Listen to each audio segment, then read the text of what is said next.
Вот, пацаны, наша трасса Этона-Петропавловск.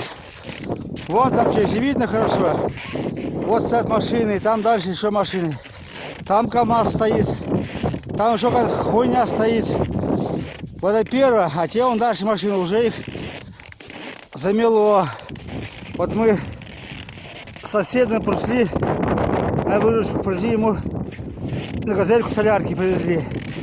Соляра у него на исходе, а еще стоять хуй на сколько.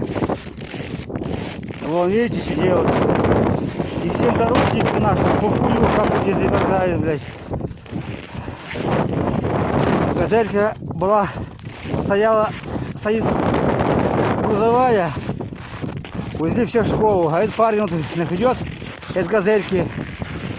Он остался в машине, дядь без грузом. Парень с Челябинска, шел в Челябинск передавать. И когда он сюда выйдет, никому неизвестно. Вот, а вон газелька его стоит. Вот такие дела у нас.